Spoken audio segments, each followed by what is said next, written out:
एक तरह से द्वेष का एनवायरनमेंट हो। कोई परफेक्ट पेरेंटिंग नहीं है और कोई परफेक्ट पेरेंट्स नहीं है। बिल्कुल सही कह रही हैं। सब लर्न कर रहे हैं। सिस्टर, प्रख्यात लेखिका और बुकर प्राइज विनर जो अरुंधति रॉय हैं के मेमोआर के संदर्भ में मैं पूछना चाहता हूँ कि जब घर में एक तरह से द्वेष का एनवायरनमेंट हो या बहुत ज़्यादा स्मूथ रिलेशंस नहीं हो तो प्रेम ना तो ठूसा जा सकता है ना ही उत्पन्न किया जा सकता है।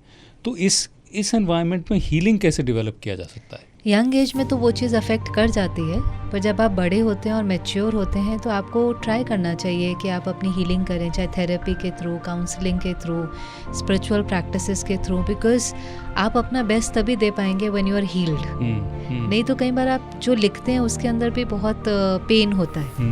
नॉट फॉर एवरीबडी, पर ऐसा हो जाता है क्योंकि जो आप हैं, आप जो भी क्रिएट करते हैं, whether it's a painting, whether it's you right a book, आप कोई संगीत लिखते हैं, होता तो आपका एक्सटेंशन ही है, रिफ्लेक्शन है जो अंदर है, आपका इमेज का रिफ्लेक्शन है, वो रिफ्लेक्ट करेगा। एक चैनल भी है, वो आपको रिफ्लेक्ट करता है। हीलिंग करना इसलिए ज़रूरी है कि उसमें आपका सुकून है। अब ज़रूरी ये है समझना कि समझो एज अ चाइल्ड 100% ये ज़रूरी है कि आपको एक लविंग एनवायरनमेंट मिलता, पर अगर नहीं मिला, किसी भी कारण से नहीं मिला, ब्लेम करने की जगह, लाइफ से बिटर होने की जगह, अपने को विक्टिम समझने की जगह, हो सकता है कि जो आपके पेरेंट थे they were also going through something, नहीं पता होता ना। कोई परफेक्ट पेरेंटिंग नहीं है और कोई परफेक्ट पेरेंट्स नहीं है। बिल्कुल सही कह रही हैं। सब लर्न कर रहे हैं।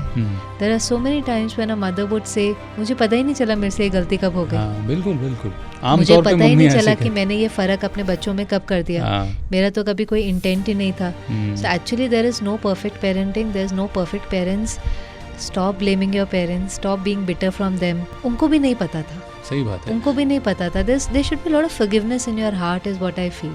आपके सवाल हमेशा आते हैं, हमें बहुत प्रोत्साहन मिलती है कि आप इतना हमें सुनते हैं और अपने सवाल भेजते हैं, उसके लिए बहुत बहुत शुक्रिया। सिस्टर श्रेया से अगर कोई भी सवाल हो आपको तो कृपया प्लीज़ हमें आप व्हाट्सएप करें 9594983983 पर।